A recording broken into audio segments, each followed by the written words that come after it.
Hello everyone, नमस्कार, जय Jagannath, welcome back to my another mini blog. तो साग मैंने चलते आज ब्लॉग टी स्टार्ट करवा। तो ये मो आखिर मु लुह पोछुआर कारण हूँ जेहेतु मु चुली पाखे बसिकी रोषे करी धुआं माने जो चुली धुआं होता तो से मो आखिर लुह बाहर तो से मुझे लुह पोछुली आ हाँ मुझे सका गाधुआ पाधा सारी ठाकुर पूजा सारी पिठा तरकारी खाई तापर पिठा तरकारी खाई सार पर आम रोसे माने रोसे भी करदे डाली भजा कराई तो आम जेहेतु चिकेन हम से खाली डाली भजा कर दिया तो करके मुझे चिकेन करने पलि आसली। तो आपण तो थे मुझे कमी मुझे चिकेन बनाए बोली। तो आड़े मु चिकेन को ऑलरेडी मैरिनेट करके रखी आलू को छाणकी रखीदेली कड़े तेल देदेली तेल जीरा फुटेदेली जे तापर पियाज देदेली है। तो जेहेतु मु चिकेन रेसिपी आगुरी थे सेयार करी तो जदि आपण मैंने देखा चाहिए तो निहाती भाव मो चैनल को जाइए देखिपारे।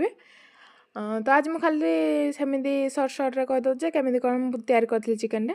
तो पियाज रेड हो सारापर से मसला देदेली अदा रसुण पियाज जीरार गोटे बटा मसला देदेली देलापर से सब फास्ट कषि देते सेटा कषि सारापर सब गुंड मसला देकी पानी देदेली ये टे भलसे कषि गला से चिकेन देदेली चिकेन भी भलसे कषि सीझीगला से पानी देदेली।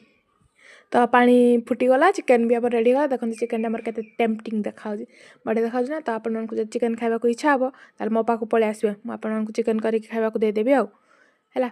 तो से अलरेडी गोटे 1:30 जाता तो आम सीधा खाईदेलु। तो कहीं देखिए कहबेन जे एत बड़ जगार खाती तो आम जेहेतु समस्ते खाऊ से गोटे बड़ जगार चिकेन धनी पलि गरम थी से गोटे थाली झोलरा बाहर के ठंडा हाँपाई तो आम समस्ते मिसिक खाईदेलु माँ खुड़ी मु साहिली लुबुलु समस्ते मिसिक खाईदेलु।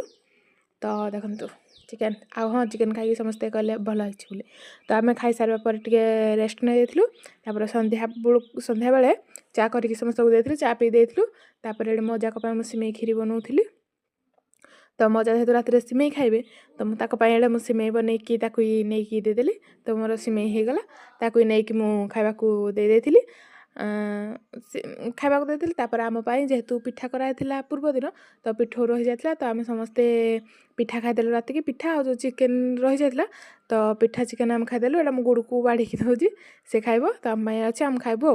तो आम पिठा चिकेन खाई शुई पड़लु। हाँ वीडियो भल लगे प्लीज चैनल को सब्सक्राइब करें। रोची बाय।